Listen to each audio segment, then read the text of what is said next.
자, 이번 시간에는 우리 가지고 계신 책 공중보건의 별책입니다. 의료관계 법규인데요. 우리 책에서 의료관계 법규는 총 6가지가 나와 있죠.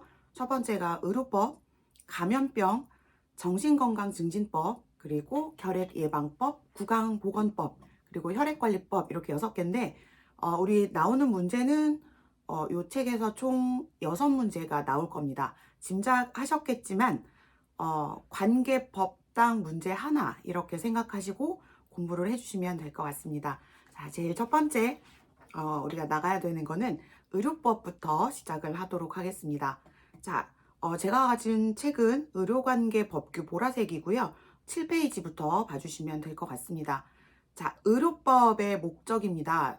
자, 의료법의 목적은 국민 의료에 필요한 사항을 규정함으로 국민을 건강하고 보호하고 증진하는 데 목적이 있습니다. 자, 두 번째, 의료인과 의료기관인데요. 자, 의료인의 정의가 먼저 나와 있죠. 자, 의료인이란 보건복지부 장관의 면허를 받은 의사, 치과의사, 한의사, 조산사 및 간호사를 말합니다. 즉, 보건복지부 장관의 면허를 받아야 하고요. 5가지 분야, 의사, 치과의사, 한의사, 조산사, 간호사 요 순서대로 암기하시면 됩니다. 전통적으로 의료법에서 잘 나오는 시험 문제 중에 하나죠. 자, 의료인의 임무로 넘어가도록 하겠습니다. 자, 의사는 어떤 임무가 있느냐? 의료와 보건지도만 할 수 있습니다. 치과의사는 마찬가지로 치과 의료와 구강 보건지도를 할 수 있고요. 한의사 같은 경우는 한방 의료와 한방 보건지도, 조산사는 조산과 임산부 및 신생아에 대한 보건 그리고 양호 지도를 임무로 합니다. 그리고 간호사의 임무는 4가지로 구분을 해 놓았는데요. 첫 번째는 간호이죠. 두 번째는 진료의 보조입니다. 세 번째는 간호 요구자에 대한 교육 상담, 건강 증진을 위한 활동과 기획, 그다음에 수행을 할 수 있고 그 밖에 대통령이 정하는 보건 활동을 할 수 있습니다. 예를 들면 농어촌 보건의료를 위한 특별조치법에서 정하는 보건활동 또는 모자보건법에서 정하는 보건활동, 결핵예방법에서 정해놓은 보건활동 등을 수행할 수 있습니다. 그리고 마지막에 간호조무사가 수행하는 업무 보조에 대한 지도를 할 수 있습니다. 자, 의료인의 임무 중에 시험 문제 잘 나온다 그러면 당연히 간호사의 임무가 시험 문제 나오겠죠? 체크해 두시고 공부하시면 됩니다. 자, 의료법 제3조이죠. 의료기관의 정의입니다. 자, 의료기관이란 의료업 하는 곳을 말합니다. 의료기관을 구분할 수 있는데 의원급 의료기관, 조산원, 병원급 의료기관 크게 3가지로 구분을 합니다. 의원급 의료기관에서는 외래 환자를 대상으로 의사, 치과의사, 한의사가 의료행위를 하는 곳이고요. 그 종류에는 의원, 치과의원, 한의원이 있습니다. 자, 의원급 의료기관의 대상, 그리고 그 종류에는 어떤 게 있는지 그렇게 외워주시면 되고요. 두 번째는 조산원이죠. 조산사가 개원할 수 있는 곳이고 조산과 임산부 및 신생아를 대상으로 하는 보건활동, 교육과 상담, 아까 보셨던 조산사의 임무를 하는 의료기관을 말합니다. 세 번째는 병원급 의료기관이고요. 대상은 입원 환자를 대상으로 합니다. 그래서 의사, 치과의사, 한의사가 입원 환자를 대상으로 의료행위를 하는 의료기관을 말하고요. 그 종류에는 병원, 치과병원, 한방병원, 요양병원, 정신병원, 종합병원 총 6가지 종류로 나누어집니다.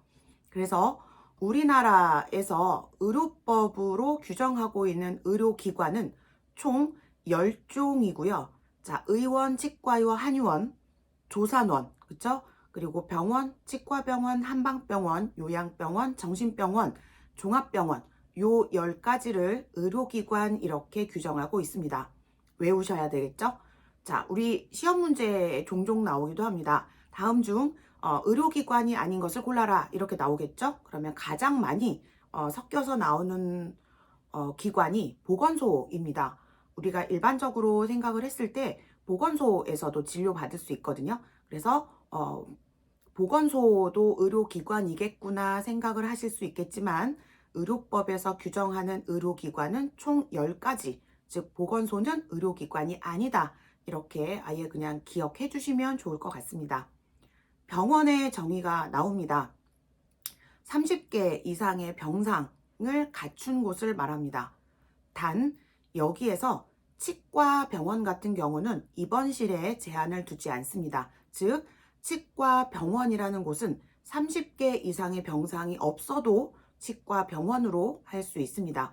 치과 의원과 치과 병원을 규정하는 근거는 병상 기준이 아니라 다른 시설의 기준이 있다 기억해 주시면 될 것 같습니다. 네 번째 나오는 개념 종합병원입니다. 종합병원은 100개 이상의 병상을 갖추어야 합니다. 병상이 좀 병원보다 훨씬 많아졌죠. 그리고 100개 이상 300개 이하의 경우에는 7개의 진료 과목을 갖추고 전문의를 두어야 합니다. 즉 7개의 진료 과목이 뭐냐라고 하면 내과, 외과, 소아청소년과, 산부인과 중에 3개, 영상의학과, 마취통증의학과, 진단검사의학과 또는 병리과를 포함한 7개의 진료 과목을 갖춰야 하고요. 300병상이 넘어가는 종합병원에서는 9개의 진료 과목을 갖추고 전문의를 두어야 합니다. 자, 300병상이 넘어가는 종합병원에서는 9개의 진료 과목입니다. 우리 100병상에서 300병상인 경우 7과목 더하기 정신건강의학과 그 다음에 치과 2가지를 포함한 9개의 진료 과목을 갖추고 전문의를 두어야 합니다. 기억해 주시면 되고요. 또 한 가지 개념이 나오는데 상급 종합병원이라는 게 나옵니다. 상급 종합병원은 종합병원 중에서 중증 질환에 대한 난이도가 높은 의료 행위를 전문적으로 하는 곳에 한정하여 보건복지부 장관이 지정할 수 있습니다. 어떤 조건이 있어야 되느냐?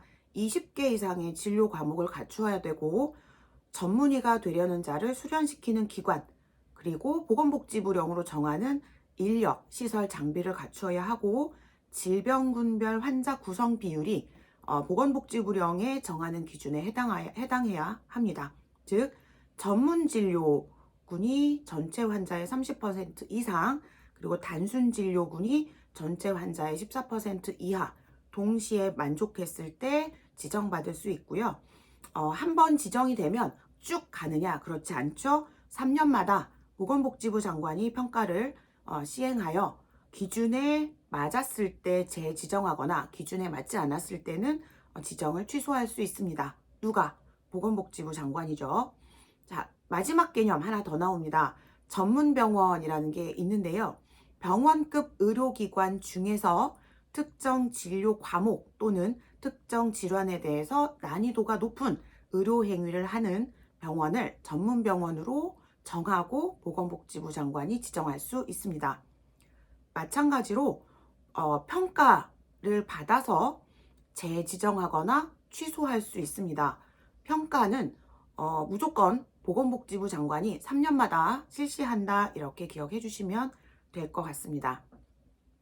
자, 2절로 넘어갑니다. 의료인에 대한 개념이죠. 첫 번째, 자격과 면허에 관한 사항입니다. 자, 의료인과 의료기관장의 의무가 가장 먼저 나오죠.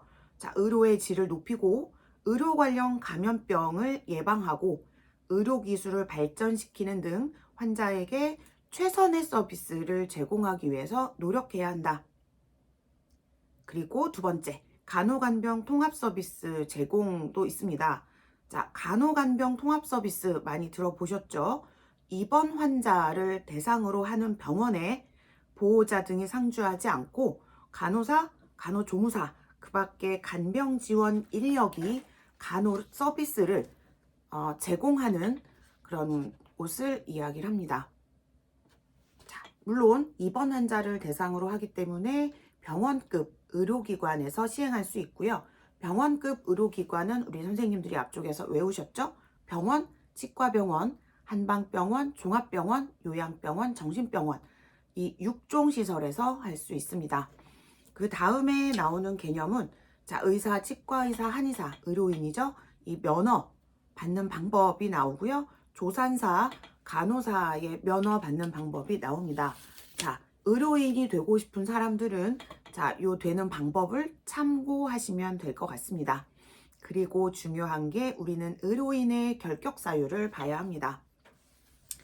자, 우리가 얘기하는 의료인, 우리가 5사람을 얘기했었습니다. 그쵸? 의사, 치과의사, 한의사, 조산사, 간호사. 요 5명 의료인이 되려는 사람은 이 결격 사유에 해당해서는 안 되죠. 첫 번째 결격 사유는 정신질환자. 두 번째는 마약, 대마, 향정 중독자. 세 번째는 피성년 후견인, 피한정 후견인이 되고요. 마지막 네 번째는 자, 의료 관련 법령을 위반하고 금고 이상의 형을 선고받고 그 형의 집행이 종료되지 않았거나 집행을 받지 않기로 확정되지 않은 자는 의료인이 될 수 없습니다. 자, 시험을 봐야 하는데 응시 자격 제한, 당연히 결격 사유에 해당하는 자는 시험에 응시할 수 없고요. 두 번째, 부정한 방법으로 부정 행위를 한 자, 그 수험을 정지시키거나 나중에 합격이 됐다 하더라도 합격을 무효로 할 수 있습니다. 그리고 국가시험의 응시를 3회 범위에서 제한할 수 있습니다. 자, 간호조무사도 국가고시 봅니다. 부정행위를 한 자 2회에 한하여 응시를 제한할 수 있습니다. 같이 알아두시면 될 것 같습니다. 자, 면허 조건과 등록이라는 게 나오는데요. 자, 보건복지부 장관이 면허를 내어주죠. 면허를 내어줄 때 3년 이내의 기간을 정해서 특정 지역, 특정 업무에 종사할 것을 면허 조건으로 붙일 수 있습니다. 자, 여기서 외워주셔야 하는 것 조건부 면허입니다. 보건복지부 장관이 3년의 기간을 정해서 그 조건부 면허를 내어줄 수 있다 기억해 주시면 됩니다. 자, 진료 거부의 금지에 관한 조항도 있습니다. 의료인이나 의료기관 개설자는 진료나 조산 요청을 받으면 정당한 사유 없이 거부할 수 없습니다. 그리고 의료인은 응급환자에 대해서 응급의료에서 정하는 기준, 법률에 정하는 바에 따라 최선의 처치를 해야 합니다. 기억하세요. 응급환자에게 의료인은 최선의 처치를 해야 합니다. 자, 세탁물, 의료기관에서 나오는 세탁물 처리 누가 할 수 있느냐? 첫 번째 의료인, 두 번째 의료기관, 세 번째 자치구의 신고 환자만 세탁물을 처리할 수 있다. 요 3가지 경우 기억해 주시면 됩니다. 자, 의료법 제17조 진단서로 넘어가겠습니다. 자, 진단서 우리가 많이 발급받아 보셨죠? 자, 누구에게 진단서를 발급받느냐? 자, 의사, 치과의사, 한의사, 그리고 조산사 이렇게 4사람에게서 진단서를 발급받을 수 있습니다. 자, 의료업에 종사하고 직접 진찰하거나 거만한 의사가 아니면 진단서, 거만서, 증명서를 작성하여 환자에게 교부할 수 없습니다. 다만 진료 중이던 환자가 최종 진료 시각 48시간 이내에 사망한 경우에는 다시 진료하지 않더라도 진단서를 발급할 수 있습니다. 자, 또 한 가지 경우 부득이한 사유로 직접 진찰 거만한 의사, 치과의사, 한의사가 증명서를 내어줄 수 없는 경우 같은 의료기관에 종사하는 의사, 치과의사, 한의사가 환자의 기록부를 근거로 진단서를 내어줄 수 있습니다. 그리고 발급 요청을 받았을 때에는 정당한 사유 없이 거부할 수 없다. 자, 그리고 조산에 관한 증명서를 교부할 수 있는 자, 의사, 한의사, 조산사이죠. 치과의사는 빠지게 됩니다. 진단서의 기재사항, 자, 진단서는 2가지로 구분을 합니다. 일반 진단서가 하나가 있고 또 하나는 질병의 원인이 상해로 인한 것, 즉 상해 진단서를 말하죠. 그래서 일반 진단서에 기재되는 사항, 그리고 상해 진단서에 기재되는 사항이 좀 다릅니다. 그래서 구분하셔서 기억하시면 될 것 같습니다. 그리고 진단서 같은 경우에는 우리가 의료법의 기록물 보존에 근거하여 3년 보존을 하고 있습니다. 자, 또 한 가지 처방전이라는 게 나오죠. 처방전의 작성과 교부입니다. 처방전을 교부할 수 있는 사람이 누구냐라고 하면 의사와 치과의사 두 사람을 말합니다.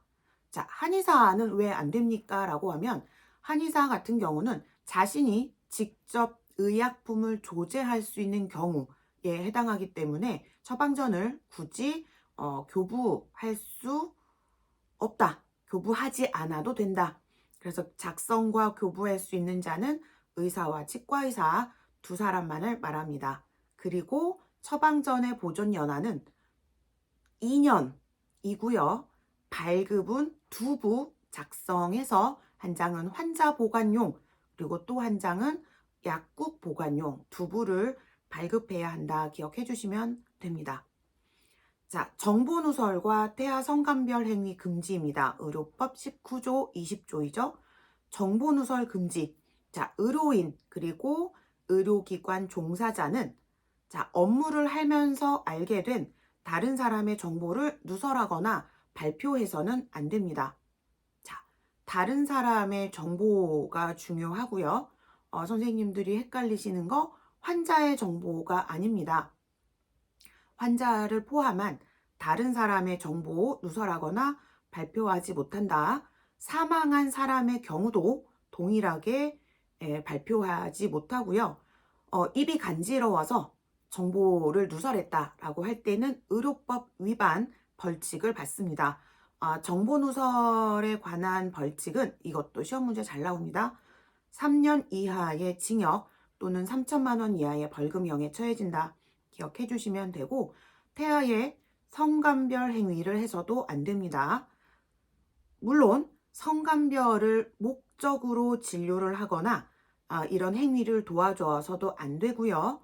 특히 임신 32주 이전에 태아나 인부를 진찰하거나 검사하면서 알게 된 태아의 성을 다른 사람에게 알려서도 안 됩니다.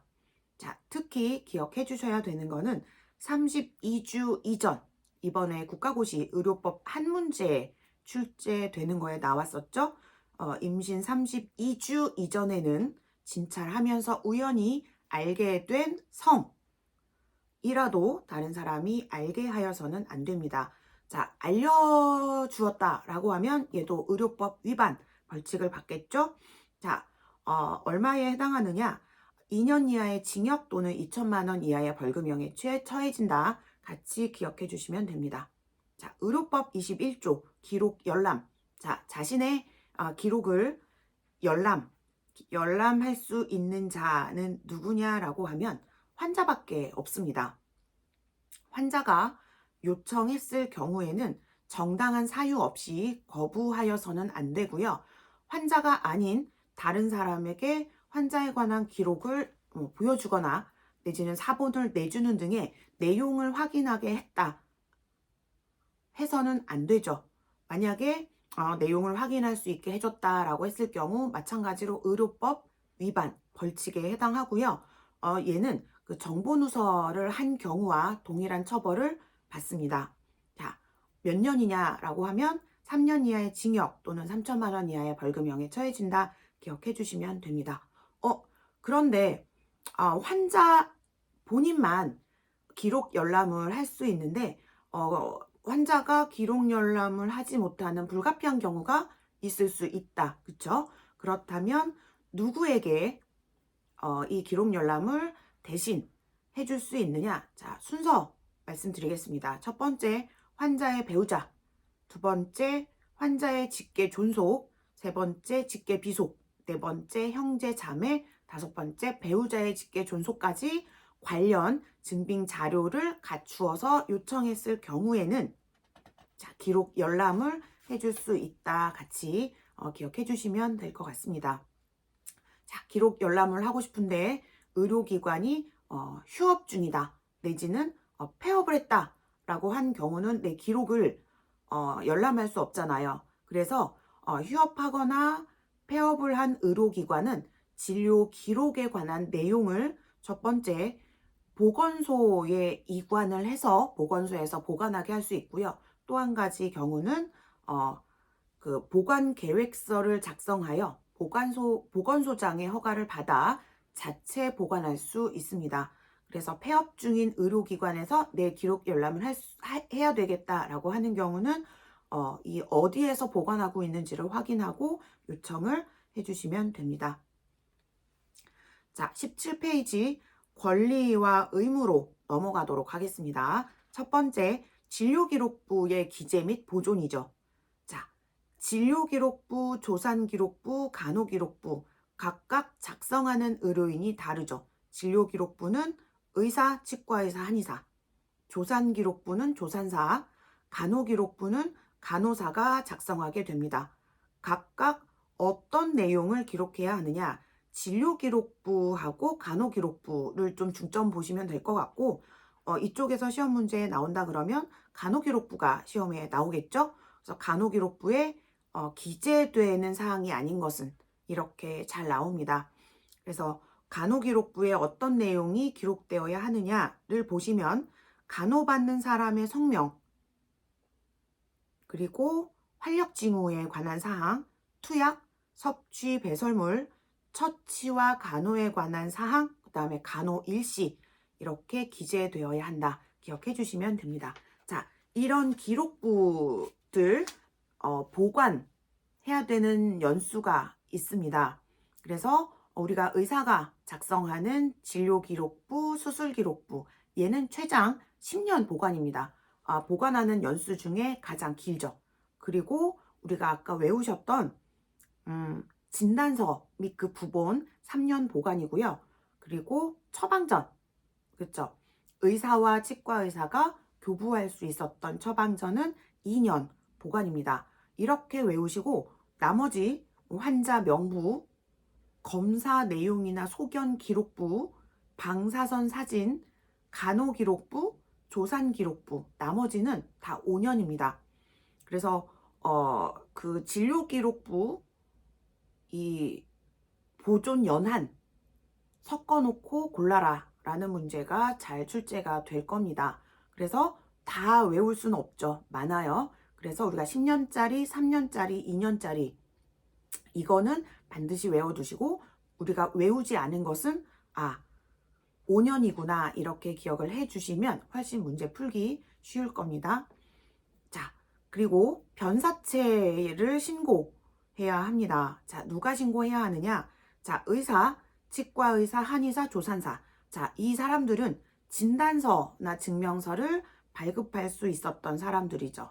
그래서 이 사람들은 변사체, 무명남, 무명녀, 그쵸? 인적사항을 알지 못하는 사체를 검안했을 경우에는 신고를 해야 하는 의무가 있다. 누구에게 신고하느냐? 누군지 빨리 알아놔야 되겠죠? 그래서 경찰서장에게 신고하게 됩니다. 귀찮아서 신고를 하지 않았다. 의료법 위반 해당합니다. 그래서 500만 원 벌금에 처해지는구나 기억해 주시면 되죠. 자, 의료행위에 관한 설명 해 주셔야 합니다. 누가 해야 하느냐? 자, 의사, 치과의사, 한의사가 수술, 수혈, 전신 마취 등의 그 의료행위를 하기 전에 환자에게 설명하고 서면으로 동의를 받아야 합니다. 단 수술이 이렇게 설명을 하기 위해 동의서를 받기 위해서 지체가 되었을 때 환자의 생명이 위험하여 심신상의 중대한 장애를 가져오는 경우에는 그러하지 아니하다. 단서 조항도 있으니까 같이 알아두시면 될 것 같습니다. 자, 넘어갑니다. 의료법 27조이죠. 의료행위를 제한하고 있습니다. 자, 어떤 사람을 제한하고 있느냐? 첫 번째, 무면허 의료행위 금지이죠. 그쵸? 자, 의료인이 아니면 누구든지 의료행위를 할 수 없다. 그쵸? 의료인이 아닌 사람에게 수술 받고 싶으세요? 아니죠. 그쵸? 의료인도 면허된 것 이외의 의료 행위를 할 수 없습니다.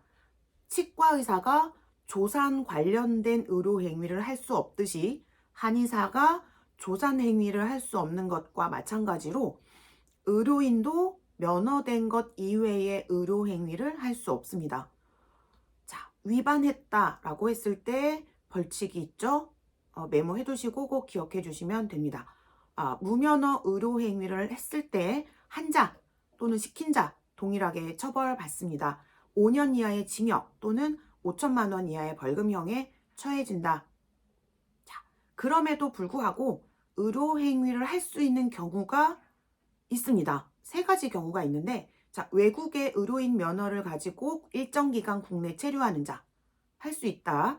두 번째, 의과대학, 치과대학, 한의과대학, 의전원, 치의전원, 한의학 전문대학원, 종합병원 또는 외국의 의료 원조기관의 의료봉사, 연구, 시범사업을 하기 위해서 하는 의료행위를 할 수 있다.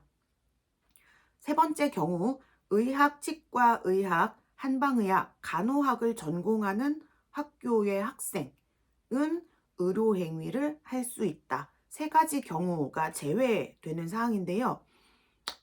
이 중에 시험 문제에 잘 나오는 것은 세 번째 경우입니다. 자, 의학, 치과의학, 한방의학, 간호학을 전공하는 학교의 학생은 이 과정을 수료하고 시험을 봐서 면허를 취득하면 의료인이 될 학생들입니다. 그래서 이 사람들은 무면허 의료 행위를 금지하고 있지만 그 의료인의 지도하에 의료 행위를 할 수 있다. 꼭 기억을 해두시면 될 것 같습니다. 문제 유형은 그렇습니다. 무면허 의료 행위를 금지하고 있음에도 불구하고 의료 행위를 할 수 있는 자가 누구냐 이렇게 나오죠. 그러면 졸업하면 의료인이 될 수 있는 자는 할 수 있구나 이렇게 기억해 주시면 됩니다.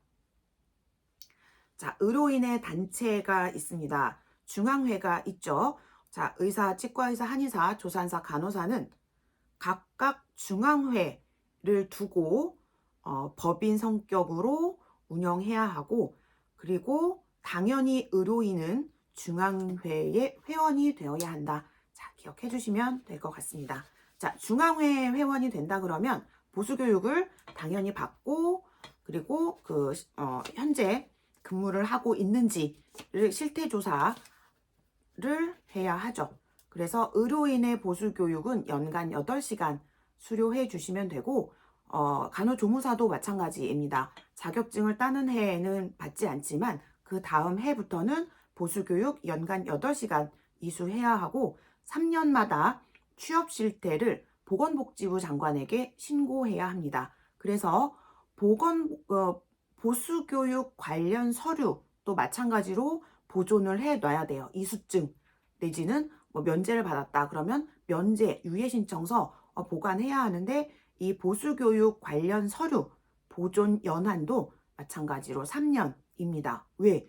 3년마다 취업 실태를 신고하기 때문에 3년 보존했다가 폐기하고 다시 3년 보존했다가 취업 실태 보고하고 폐기하고 3년이구나 기억해 주시면 됩니다. 자, 의료법 33조 의료기관의 개설로 넘어갑니다. 자, 의료기관의 개설. 자, 의료인은 의료기관을 개설하지 않고는 의료의 업을 할 수 없습니다. 자, 또 예외 조항이 있죠. 자, 다음에 해당하는 경우에는 그러지 않는다. 총 5가지 경우가 나오는데요. 첫 번째, 응급환자를 진료하는 경우. 그쵸? 두 번째, 환자나 보호자의 요청에 따라서 진료하는 경우. 세 번째, 국가나 지자체 장이 공익상 필요하다고 인정해서 요청하는 경우. 네 번째, 가정간호하는 경우. 다섯 번째, 환자가 있는 현장에서 진료해야 되는 부득이한 사유가 있는 경우를 제외하고는 의료인은 의료기관에서만 의료의 업을 할 수 있다. 자, 의료기관을 개설할 수 있는 자. 자, 의료인에 따라서 어떤 의료기관을 개설할 수 있는지 암기를 하셔야 되는데요. 자, 의사가 개설할 수 있는 의료기관, 우리가 앞쪽에서 외웠던 총 10가지 의료기관 중에 어떤 거를 개설할 수 있느냐? 의사는 종합병원, 병원, 요양병원, 정신병원, 의원을 개설할 수 있고, 치과 의사는 치과 병원과 치과 의원만 개설할 수 있습니다. 한의사는 한방병원과 요양병원 그리고 한의원을 개설할 수 있고요. 조산사는 조산원만 개설할 수 있습니다. 자, 여기서 중요한 거, 자, 의사는 대략 다 아실 거예요. 그리고 치과 의사는 다 아실 거예요. 조산사 다 아시죠? 조산원만 개설할 수 있습니다. 자, 한의사의 체크를 좀 해두시고, 한의사는 자, 한방병원과 한의원은 당연히 개설할 수 있죠. 그런데 한 가지 더, 요양병원을 개설할 수 있다. 꼭 체크해 두시고 기억해 주시면 될 것 같습니다. 자, 답번을 보시면 의원, 치과의원, 한의원, 조산원, 외래 환자를 대상으로 하는 의료기관이죠. 어떻게 개설하느냐? 시장군수구청장에게 신고해 주시면 됩니다. 의원급 의료기관 더하기 조산원이에요. 자, 종합병원, 병원, 치과병원, 한방, 요양, 정신병원. 자, 병원급 의료기관이죠. 입원 환자를 대상으로 합니다. 즉, 수용한다는 의미가 있고 덩어리가 굉장히 큰 의료기관이죠. 자, 이런 의료기관을 개설하고자 하는 사람은 시도의료기관 개설위원회 심의를 거쳐서 시도지사의 허가를 받아야 한다. 기억해 주시면 되고, 조산원을 개설할 때 신고하시면 되거든요. 근데 반드시 지도의사를 정해야 한다. 같이 기억해 주시면 됩니다. 이 조산원을 개설할 수 있는 자는 조산사만 할 수 있고요. 지도의사를 정해야 합니다. 자, 지정의사라고 시험 문제에서 장난을 많이 치는데 지정의사가 아니고 지도의사이구나 기억해 주시면 될 것 같습니다. 자, 쭉쭉쭉 넘어가서 자, 23페이지 저 보고 있습니다. 당직 의료인과 조산원의 지도의사 보겠습니다. 조산원을 개설할 때 지도의사를 두어야 한다. 그리고 당직 의료인을 두어야 한다. 당직이라고 하는 말은 보통 상근할 때 낮에는 사용하지 않죠. 그쵸? 그래서 입원 환자와 응급 환자를 진료하는 곳, 즉 각종 병원급 이상 당직 의료인을 두어야 한다. 당직 기억해 주시면 될 것 같습니다. 자, 요양병원의 개념이 하나 더 나오는데요. 요양병원은 좀 장기적으로 치료 또는 요양이 필요한 자를 대상으로 합니다. 그래서 요양병원에서는 누가 입원할 수 있느냐가 시험 문제 종종 물어보는데요. 요양병원에 입원할 수 있는 대상자는 첫 번째, 노인성 질환자, 두 번째, 만성 질환자, 세 번째, 외과적 수술 후 또는 상해, 회복 기간에 있는 자로서 치료가 아닌 요양이 필요한 자를 대상으로 합니다. 단, 요양병원에 입원 치료할 수 없는 자가 두 가지 경우가 나오는데요. 외우십시오. 첫 번째, 정신질환자. 정신의료기관으로 가야 되겠죠. 두 번째는 감염병 환자. 이 두 사람은 정신의료기관으로 가거나 감염병 지정병원으로 입원해야 하죠. 그래서 두 가지 경우는 요양병원에 입원할 수 없다. 기억해 주시면 되고요. 노인성 치매 환자, 정신질환으로 분류하고 있습니다만 노인성 질환자에 해당하죠. 그래서 노인성 치매 환자도 요양병원에 입원할 수 있다. 이렇게 기억을 해주시면 될 것 같습니다. 자, 급식관리로 넘어갑니다. 급식관리, 급식, 식사를 제공한다는 얘기예요. 그렇다면 입원 시설을 갖춘 곳이어야 하겠죠. 그래서 입원 시설을 갖춘 종합병원, 병원, 치과병원, 한방병원, 요양병원, 정신병원을 개설하려는 자, 급식관리를 위생적으로 제공해야 한다. 기억해 주시면 됩니다. 참고하시면 될 것 같고 하나 체크하시고 보셔야 되는 거는 전염성 환자의 식기 어떻게 관리해야 하는가? 자, 일반 환자 식기와 구분을 해서 취급해야 하고요. 매 식사 후 완전 멸균 소독해야 합니다. 그리고 또 한 가지 수인성 전염병 환자가 남긴 음식 어떻게 해야 하느냐? 소독 후 폐기입니다.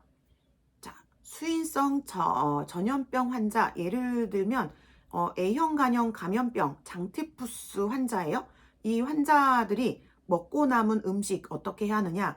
음식물을 폐기하고 그 식기만 소독하는 게 아니라 남긴 음식을 같이 소독한 이후에 폐기하고 멸균 소독을 해야 한다. 이렇게 기억해 주시면 될 것 같습니다.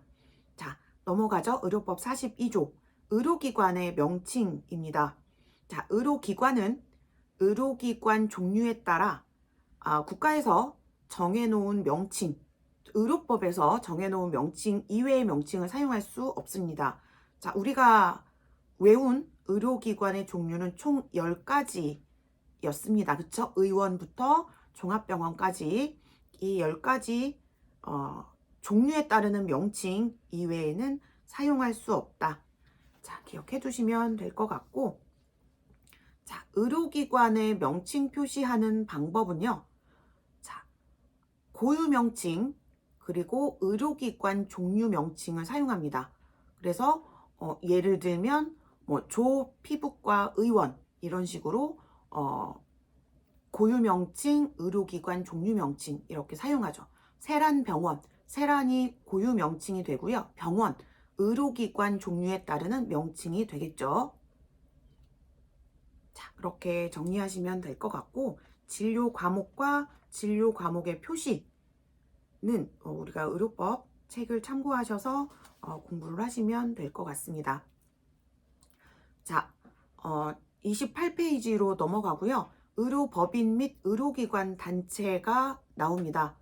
이 부분도 참고하셔서 보면 될 것 같고, 하나만 체크하고 보시면 3번에 나와 있습니다. 의료인의 품위 손상 행위이고요. 대통령이 정해놓은 시행령에 나와 있습니다. 의료인, 우리가 알고 있는 그 5명 의료인이 품위 손상 행위를 했을 경우 보건복지부 장관의 그 행정처분을 받죠. 어떤 처분을 받느냐? 1년 이내에 자격정지 처분을 받습니다. 어떤 것이 품위손상 행위에 속하느냐라고 하면 학문적으로 인정되지 않은 진료, 조산과 간호 업무까지 포함합니다. 두 번째, 비도덕적 진료 행위, 거짓 또는 과대 광고, 부당하게 많은 진료비를 요구하는 행위, 전공의 선발할 때 금품을 수수하는 것, 환자를 유인하는 행위, 그리고 약국 종사자와 담합하는 행위, 이런 것들이 품위손상 행위에 포함되는구나 참고하시면 될 것 같습니다. 자, 제 5절로 넘어가겠습니다. 30페이지이고요. 의료 광고와 감독. 자, 의료 광고의 금지예요. 의료기관 개설자, 의료기관장, 의료인이 아닌 자는 의료에 관한 광고를 하지 못한다. 기억해 주시면 될 것 같아요. 거꾸로 얘기하면 의료 광고를 할 수 있는 자가 누구냐? 이렇게 물어본다면 기관 개설자, 의료기관장, 그리고 의료인이구나. 이렇게 기억해 주시면 될 것 같습니다. 자, 이쪽 부분에서는 32페이지 5번 체크하고 넘어갈게요. 의료기관의 인증, 신청, 평가입니다. 자, 의료기관의 인증을 받고자 하는 의료기관장은 보건복지부령이 정하는 바에 따라 보건복지부 장관에게 신청할 수 있다. 자, 가번에서 얘기하고 있는 것은 일반 의료기관이에요. 나번에 보시면 1항에도 불구하고 요양병원장은 보건복지부 장관에게 인증을 신청하여야 한다. 즉, 요양병원에 체크해 두시고 요양병원장은 반드시 의료기관 인증을 받아야 합니다. 강제 사항이죠. 그래서 가끔 이렇게 우리가 의료 광고 할 때 보건복지부 인증 땡땡 요양병원 이렇게 광고가 나와 있으면 대단한 병원이 아니죠. 요양병원은 무조건 보건복지부 장관 인증을 받아야 하니까 당연히 받는 거구나. 이렇게 기억해 주시면 될 것 같습니다. 자, 35페이지 면허 취소와 재교부로 넘어가겠습니다. 의료인의 면허는 한번 취소되면 영구적으로 취소되는 게 아니라 일정 기간 사유가 없어지면 다시 재교부 받을 수 있습니다. 그래서 면허가 취소되어서 의료기관이 폐업했다라고 하면 일정 기간이 지난 다음에 다시 재교부를 받아서 개설할 수 있죠. 그래서 몇 년 취소가 되느냐 기준을 조금 외워주셔야 합니다. 마찬가지로 의료인의 면허를 내주는 사람이 보건복지부 장관이죠.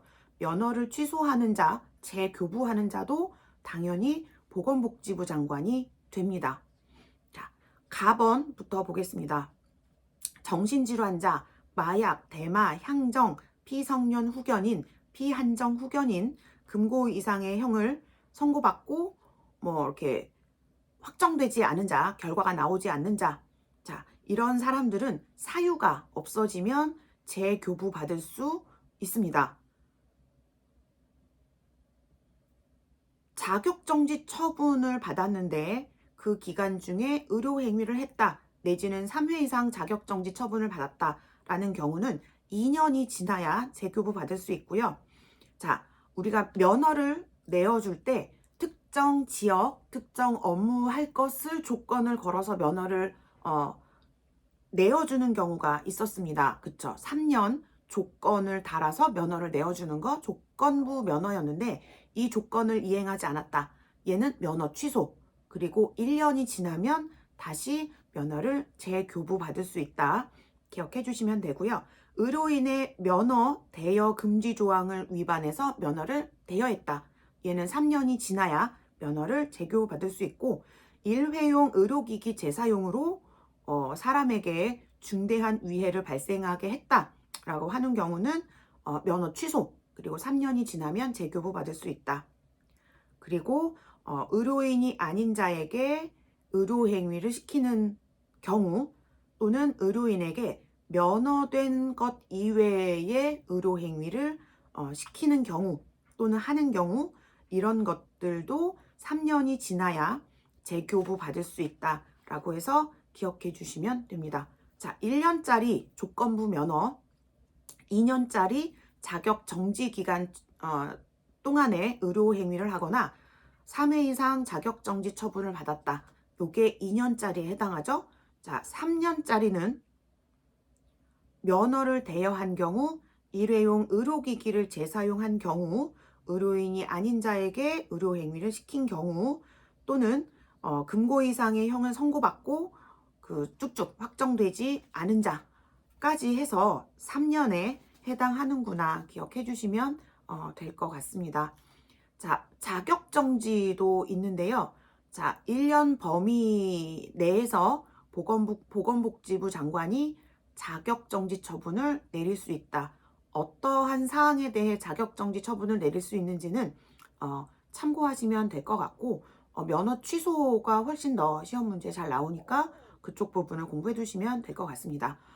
자격정지는 1년 이내의 기간에만 해당합니다. 1년이 넘어가는 건 안 됩니까? 1년이 넘어가면 면허 취소에 해당하겠죠? 그래서 자격정지 보건복지부 장관 1년 범위에서 할 수 있다. 기억해 주시면 될 것 같습니다. 자, 간호조무사의 자격입니다. 자, 간호조무사가 되려는 사람은 보건복지부령으로 정하는 교육과정을 이수하고 국가시험에 합격한 이후 보건복지부의 자격 인정을 받아야 한다. 자, 전형적인 시험 문제예요. 간호조무사의 자격 누구에게 인정받느냐? 보건복지부 장관입니다. 그리고 의료인과 똑같이 연간 8시간 보수교육을 받고 3년마다 실태와 취업 상황을 보건복지부 장관에게 신고해야 합니다. 그리고 간호조무사의 업무 보시면 되죠.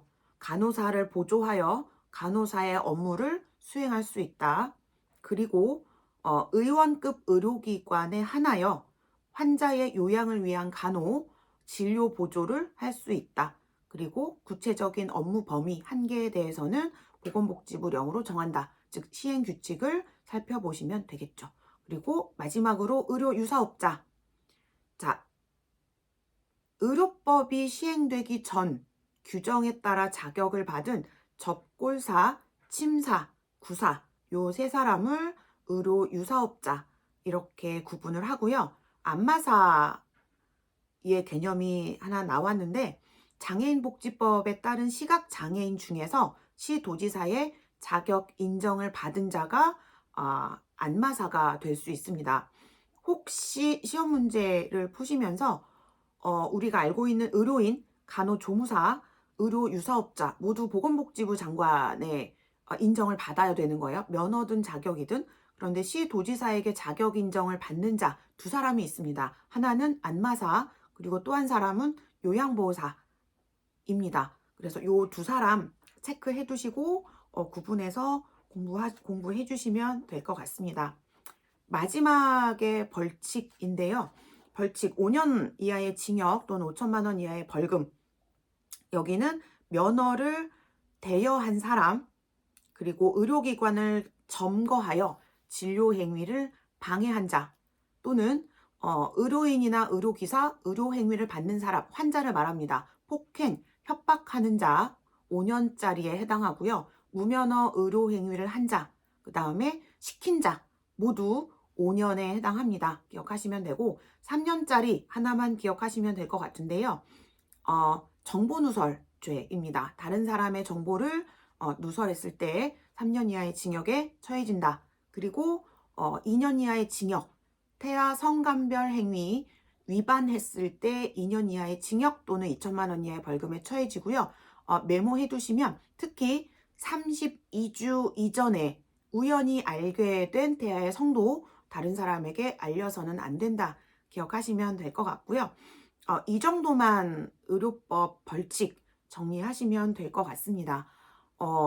제가 말씀드린 거는 반드시 암기를 하셔야 되고 나머지 제가 말씀드리지 않은 거는 의료법 책을 참고하셔서 정리하시면 될 것 같습니다.